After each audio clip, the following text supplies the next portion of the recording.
জাতিসংঘের যে লেখাগুলো, যে প্রস্তাবগুলো, এটা একটা দালিলিক প্রমাণ, এটা একটা দলিল, এবং এই দলিলটা ঐতিহাসিক। এই দলিল সংরক্ষিত রাখতে হবে। এই যে কিছুদিন আগে জাতিসংঘের একটা রিপোর্ট দেখেন, এই রিপোর্টে একদম to the point, note by note বলে দিচ্ছে। এটা জেনেভা, সুইজারল্যান্ডের জেনেভাতে জাতিসংঘের মিটিংটা হয়েছিল।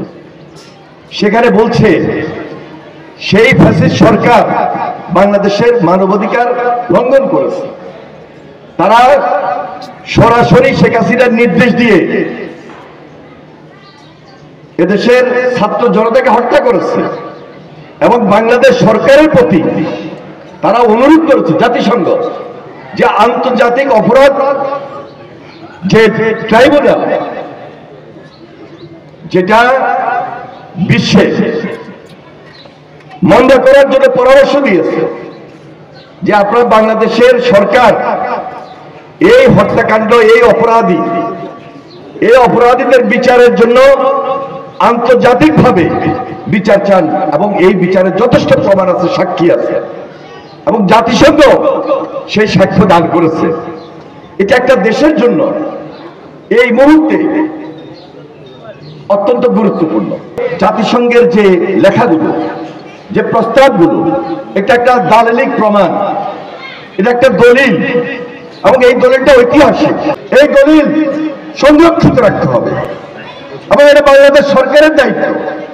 এবং এই সরকারের কাছে আমি অনুরোধ করব, ভবিষ্যতে এই প্রজন্ম জানার জন্য, ভবিষ্যতে প্রজন্মের পর প্রজন্ম জানার জন্য যে পাঠ্যপুস্তক থাকবে, এই পাঠ্যপুস্তকের মধ্যে এই দলিল, এই প্রতিবাদ লিপিবদ্ধ করতে হবে। এটা প্রয়োজন, এটাই ঐতিহাসিক এবং এটা গুরুত্বপূর্ণ হিসাবে জাতির সামনে প্রমাণ হিসাবে থেকে যাবে।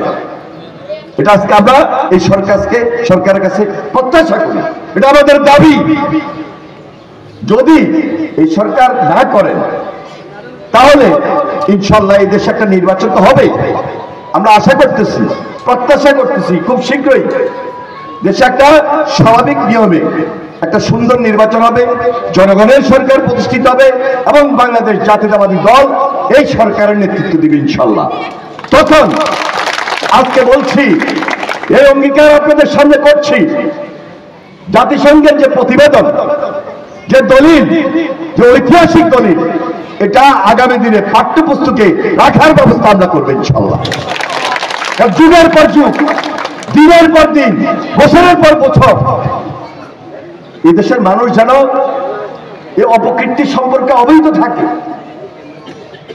এই দুর্নীতি সম্পর্কে যেন অবহিত থাকে, এই গুম খুন, এই প্রজন্মকে, এই দেশের মানুষকে, এদেশের ছাত্র জনতার উপর যে আক্রমণ করেছে, যে হত্যা করেছে, হেলিকপ্টার থেকে বলেন, নিচ থেকে বলেন, সব জায়গায় বলেন, যারা আবু সাইদকে হত্যা করেছে, যারা মুগ্ধকে হত্যা করেছে, যারা লক্ষ্মীপুরে আফগানকে হত্যা করেছে, যারা লক্ষ্মীপুরে সাব্বিরকে হত্যা করেছে, যারা লক্ষ্মীপুরে বিজয়কে হত্যা করেছে, এই ইতিহাসগুলো লিপিবদ্ধ রাখতে হবে বই পুস্তকে, পাঠ্যপুস্তকে।